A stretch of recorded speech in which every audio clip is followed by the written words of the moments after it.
right.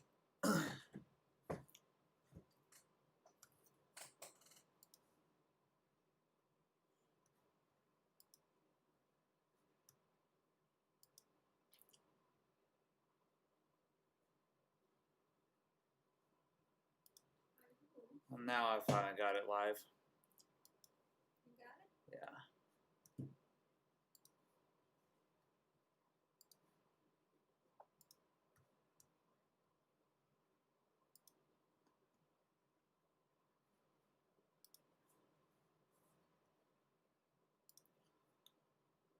All right, now you guys can hear me?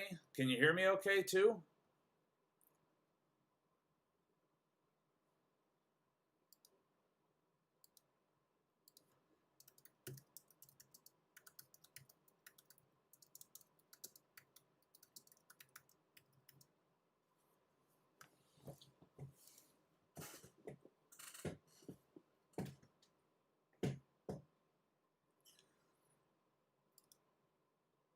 Cool, awesome. So, hey guys, how the hell are you?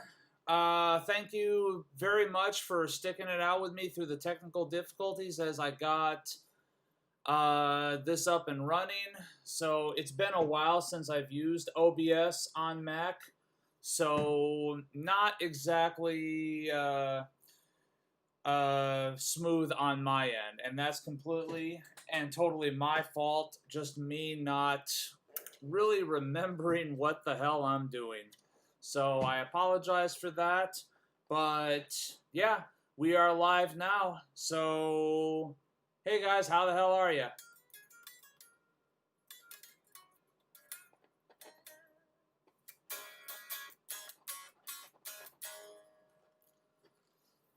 So, all right, I wanted to do like a short, infrequently asked questions live stream.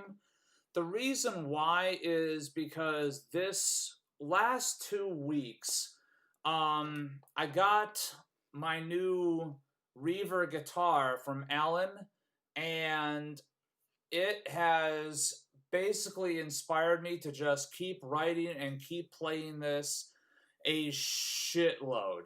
So, as a result, I have not been really paying too much attention to anything else. I've been working, and then as soon as I get home, I kind of pick this thing up and start writing, start recording a little. But that Grindstein video that came out yesterday was an exception. I promised I would get that out this week, so I wanted to make sure I did. But yeah, as a result, I just haven't had time or necessarily the motivation to do an iFAQ video. So I figured now's the first time I've really had a chance, a day off, and I don't really have any sort of obligations. So yeah, first questions. I see Justice. Hey, Justice, how you doing? Justice has the first question. So how has the mood swings of keto been? Honestly, the mood swings are not from keto. That's from whatever sort of social anxiety disorder I entertain on a daily basis. Keto has been doing really, really well for me. I know you guys just saw me with an energy drink, but I promise you it's extremely low in carbs. So even with the energy drink, I've been managing my carbs each and every day, and keto is doing really, really well for me. I've lost 10 pounds as of today. Today, I finally hit the 10-pound mark. So, yeah, here's to hopefully a lot more success on this diet. I'm actually surprised that it's been working so well for me. So, anyone got another question? We're only going to do like maybe, I don't know, 10 to 15 questions. What are my thoughts on the Neural DSP quad cortex? I think it's a great concept. I think that what I played at Winter NAMM was pretty fucking rad. But admittedly, they didn't have a whole lot of features on it yet because they were trying to get it out in time for the Winter NAMM show so that everyone could see it. I would be very, very, very interested in actually checking one out in person to see if I gel with it. but at the same time, I'm kind of really happy with the setup that I've got here with the amps, the minimalistic pedal setup, and just using whatever amp sim plugins that I'm using, usually the Neural DSP stuff itself. So, all right, let's see. Next question. Let's see. We've got a lot of questions up there already, so slow down with the questions for the moment because I'm only going to get to a few of them. Thoughts on Carillion guitars? Dude, I think they have to be awesome for how many people use Carillions and for who is using them. I think that they look fantastic. I would love to actually get my hands on one to check out and maybe do a review for you guys. The minimal interactions I've had with Chris online have been really, really pleasant. So he seems like a really good dude. But yeah, I would love to. I would love to actually do one of those guitars on the channel. So hopefully, fingers crossed. Let's see. Thoughts on aluminum neck guitars, e.g., Travis Bean, Electrical Guitar Company, Old Kramers. Have I ever played one? I played one once, and I honestly wasn't really all that impressed. I thought it was super bright sounding, and I didn't really like the feel of the aluminum neck, to be honest with you. It didn't feel right to me. I wish I had a better explanation. It oddly enough, it felt cheap to me. It felt like I was playing a cheap imitation of a real guitar, for lack of a better description. Let's see. Thoughts on True Temperament frets? I think that it's an interesting concept. From what I understand, and bear with me because my knowledge pool on the subject is very, very shallow, but from what I understand is that if you get True Temperament frets, you kind of basically have to keep that guitar in that tuning forever.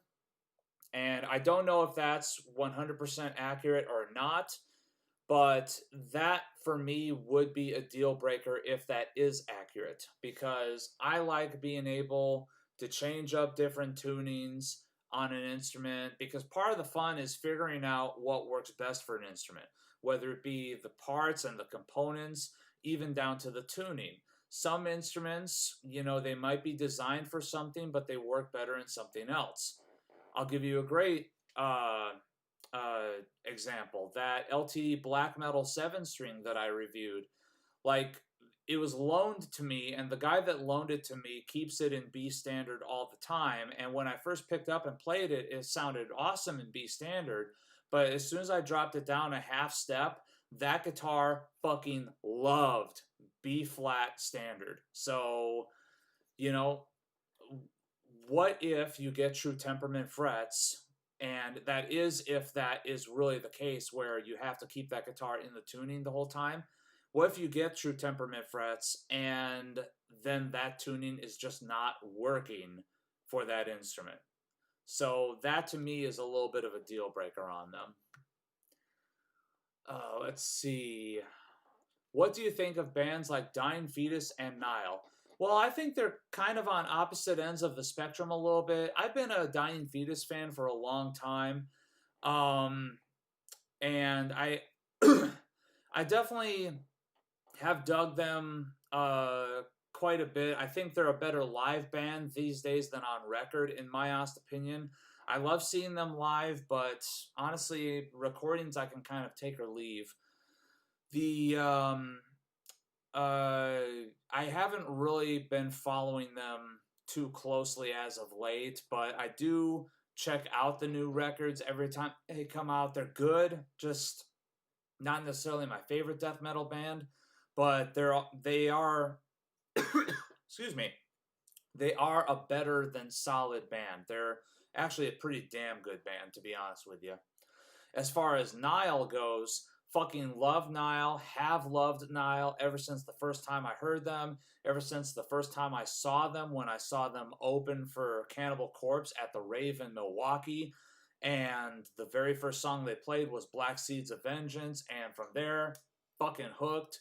I immediately got all the old records too, and I've been really, really into them ever since.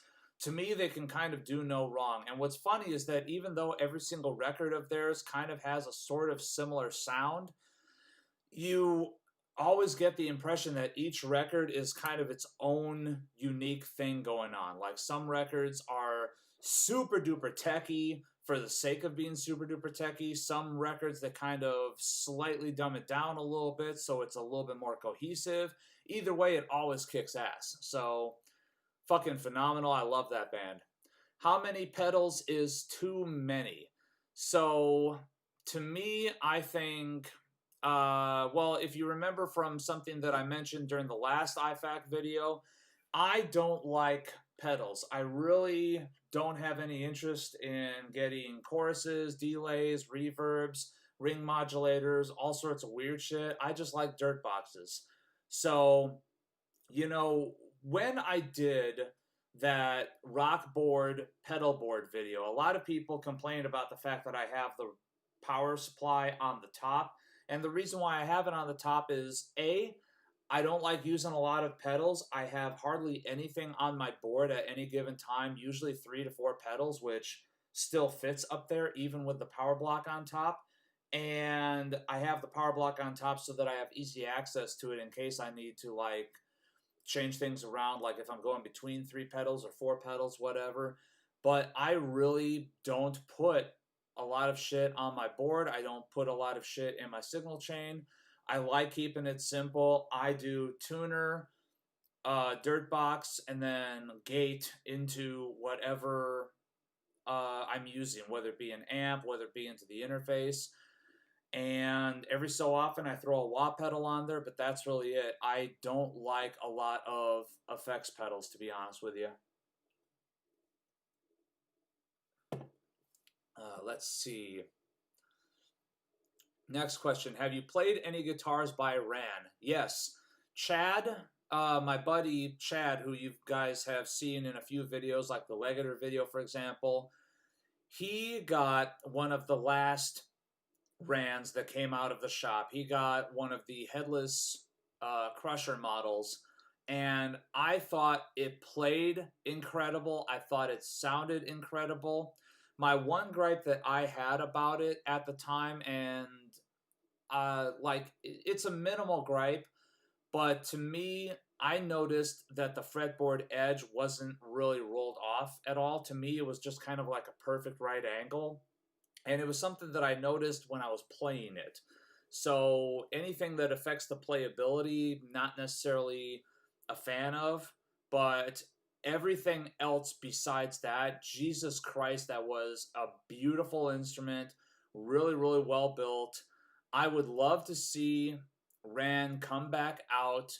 I've heard conflicting reports about what happened with the reason why he went under. I've heard that it was something where like creditors just kind of like, and bear in mind what I'm about to say is completely conjecture. I don't know what's true and what's not. I'm just repeating the stories that I've been told.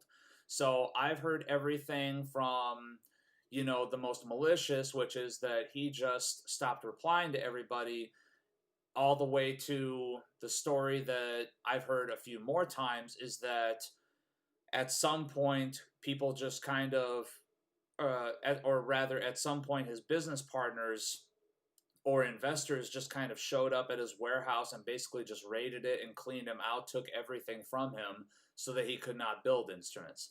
I don't know what's true. I don't know if that story is true. I don't know, okay, why did that happen? If there's a valid reason or if people are just dicks. But, you know, regardless, I would love to hear some closure on the situation at some point. And if it's in dude's favor, I would love to see Ran come back and start making instruments again, because the one I got my hands on was kind of fucking ridiculously awesome. Let's see.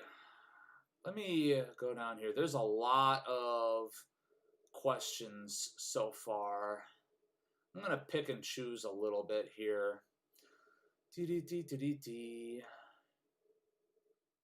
Some of these too, I think I'm actually going to screenshot and save for future iFAQ videos. Hey guys, how you doing? I'm seeing a few people saying hello, and sorry if I haven't been really paying too much attention. Good to see ya. Hey Adam, how's it going? Let's see.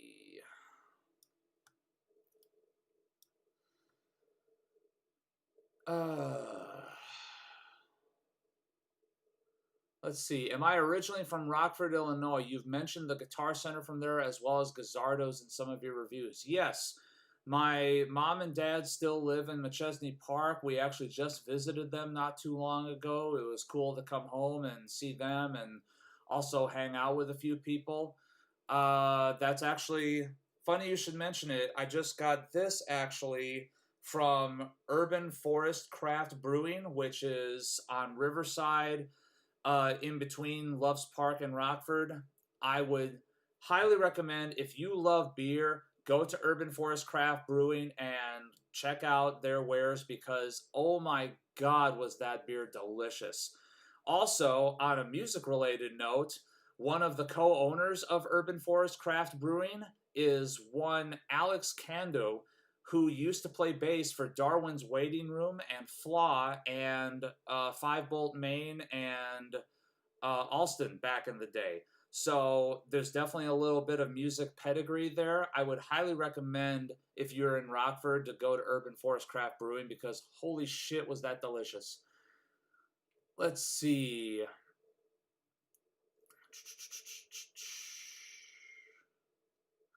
Any recommendations for 7-string guitar? So it totally depends on what you're looking for. Just like anything else, man, there's such a super saturated market. If you're looking for something with more of like a brutal metal flavor to it, I recommend the LTD Black Metal series or the Ormsby Metal V and Metal X series. If multi-scale is your thing and you don't necessarily... Sorry, I've got a lot to think about here. If you want headless, but you don't necessarily want multi-scale, and you are willing to pay a little bit more for something that is exceptional, I would actually very much recommend Reaver or AC Guitars out of Scotland. I just got this and I have not been able to put it down, which is the reason why we are doing this iFAQ video live, is because I just haven't had time to do a new iFAQ video, because as soon as I got this thing, I've just been playing it like crazy. I don't know if you can see, there's already a few shiny spots forming here and here from me just kind of picking back and forth, because I literally love this fucking thing. It plays exceptional, it feels incredible, and the tone from Alan's own pickups is awesome. Honestly, if you want something that is a little bit more metal oriented, but at the same time you want something that's more on a budget, I recommend the Solar stuff. In my opinion, in that price point, there's not really a whole lot that stack it up to the Solar guitars. You really, really should check them out if you haven't yet. I have owned 3 now. I plan on getting a 4th very, very shortly, because I really want that Marzi signature model. Fucking phenomenal instruments. I can't recommend those enough. Let's see.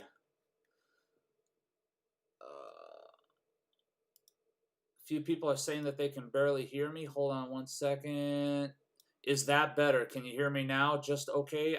If I do any louder than that on the levels, it's going to start peaking and clipping, and I don't want to do that to you guys. All right, let's see. What else? Thoughts on Positive Grid Spark and or Bias FX2 Mobile. So, brief story right here. Positive Grid at one point reached out for me to do a video and sent me some software to check out, and I absolutely hated it. I tried for maybe a few weeks to get some really awesome kick-ass usable tones out of the thing, and to me, I thought it sounded like garbage. So I know a lot of other big name players love using them. I know there's a lot of demo videos out there where people are getting some great results out of it. To me, that was not my experience, and I actually told Positive Grid this, and they were very interested in hearing the feedback and seeing what they could do about improving it. And they asked me very, very nicely to not put out a video sharing that. And because they were so polite about the whole thing and so welcoming of the feedback, I decided, yep, I had shot a video, I had even edited it, but I decided not to even upload it. And since then, it's been deleted from my hard drive. But there's my thoughts. I don't like the Positive Grid stuff. It just, when I've tried the actual physical head, I thought that it sounded bad. When I've tried the actual software, I've thought it sounded bad. To me, there's better stuff out there. There's better amp sims out there. So why would you? Let's see. Hey, thanks, man, for saying that you bought something based on a review I did. I appreciate you. Have you played many Engel amps? I've played a few. I would love to actually get some onto the channel to check out, but I would like to deal with them a little bit more directly to try to get something on the channel. So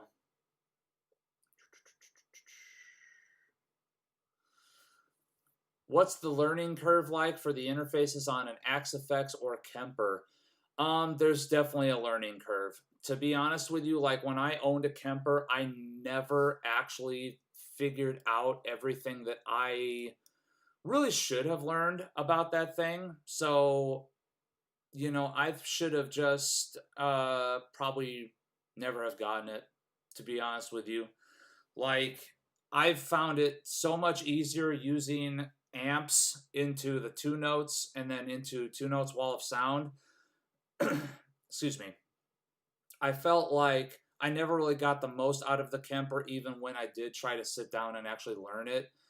It might also be too where I would just kind of like start learning stuff and lose interest.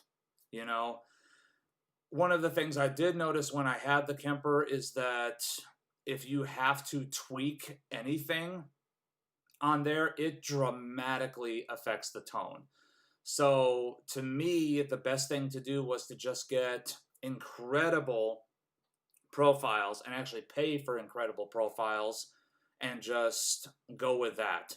If it's something where you had to sit down and edit it, you were not going to necessarily like the results most of the time, at least my experience. Thoughts on the state of new metal music, especially vocals? I think it's all good, dude. I think that, all these different bands coming out doing, this, that, or the other and trying different vocal approaches, sometimes to music that you wouldn't necessarily think it goes well with. I think that, it's interesting. I think actually sitting down and listening to some of these bands and seeing what they are capable of and what they are putting out is always interesting to me, which is why I have a playlist for myself on Spotify that I'm always updating every single new release day.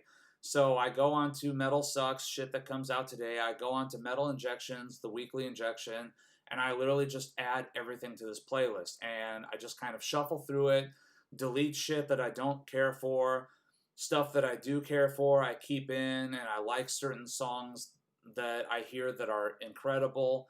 And I'm always interested in checking stuff out. I dig a lot of different stuff. I dig the black metal. I dig the death metal. I love heavy metal, power metal. I love thrash. I love stuff that kind of bridges the gaps between them. I even love a lot of djenty stuff, but it has to grab me in the right way.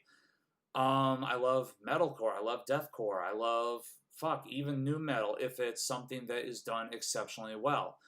But, you know, I think part of the fun is listening to all this new stuff and seeing what they can do. Okay. This one I think I'm going to have as the last question right here, because I'm going to kind of go off a little bit on this. So I apologize if some people, you know, may be looking for a different answer on this. Okay, Jera2150 writes, thoughts on the new BC Rich line. Again, guys, this is the last question I'm going to do. Thoughts on the new BC Rich line. I would love to someday be able to give you firsthand experience on the new BC Rich line. But I have attempted to contact them on several occasions and have kind of gotten nowhere. So I've not really gotten too many responses. When I have gotten responses and when I've hit them up about getting an instrument to check out, then all of a sudden communication just drops. So, you know, I apologize if this seems like I'm calling them out. Maybe I am a little bit, but I think for all the hype that is surrounding the return of BC Rich, I think they need to be more out there with communicating to potential reviewers, to potential content creators, and getting their products out there for people to check out and give honest opinions on, instead of just the handful of people that have actually managed to score one from a dealer. You know, I think that if there was a little bit more social media presence outside of what they themselves are doing in their own social media, I think that that would really, really either back up the hype if it's well deserved, or at least let the consumers know what's really going on with that stuff. So I don't know. I don't want to speculate on what their reasoning is for kind of a lack of social media presence outside of what they do, but I still would love to get my hands on one of the new BC Riches to put up a video on the channel, because let's be honest, you guys have been asking me for this since early last year when you guys found out that BC Rich was coming back, when I found out BC Rich was coming back, and I have really, really someone just said way too much abalone. You know, I'll be honest, I don't give a shit about the abalone. All right. I've heard a lot of people complain about the abalone. I'm sorry, I'm not calling you out, Jacob. I apologize. But like, a lot of people have called out the abalone thing, and here's what I've got to say about that. All right, the LTD 1000 series, the BC Rich Hellraiser series, all y'all buy those things all the time. So is there really a problem with the abalone? I don't necessarily see a problem with the abalone. I don't see a problem with the goofy finishes that BC Rich has been coming out with. If anything, I think it's cool because it's different. But I still want to get a new BC Rich instrument on this channel, not the Shredzilla. I want something, an actual BC Rich instrument. I want an actual Warlock or an Ironbird or something like that on this channel, so I can check it out. Hell, one of those new Mockingbirds with a reverse headstock that looks so fucking rad and so channels Bob Vigna from Immolation back when he used to play one. I would love to get something like that on this channel to give you guys an accurate and honest review of what I think about it. Because god damn it, I'm just as curious as you guys. God knows that for a while I was even contemplating selling my Terrence Hobbs Warlock just so I could hopefully potentially buy one of the new Warlocks or one of the new Ironbirds or something like that. But it just hasn't happened. And every time I've really come into contact with BC Rich, it has just died off. So, like, I don't know if you or I will ever see one of the brand new BC Riches on this channel. I really, really want to, and hopefully something changes with regards to that. So anyways, thank you guys so much for tuning into this live stream. We're going to kind of end it here. One more time, a quick shout out to my buddy Alan from Scotland, AC Guitars, Reaver Guitars. I finally have a Reaver of my own, not just the ones that I've reviewed at NAMM and Chad's that I reviewed. And it is every bit as awesome as I hoped it was going to be. In fact, actually, it's surpassing my expectations because I literally cannot put it down. Some of the best feeling and finish I've ever felt on an instrument, and god damn it, is so inspiring to play. I've just been writing like crazy. So thank you guys so much. This video will stay up on YouTube so that if you guys want, you can go back, rewatch it. Thank you, and remember, lots more metal guitar oriented content to come. Please like this video, subscribe to this channel. Also, if you haven't followed me on Instagram or on Facebook, please do so. The screen name is still the same, Arnold Plays Guitar, no spaces. And also, remember, take what you do seriously, but do not take yourself seriously.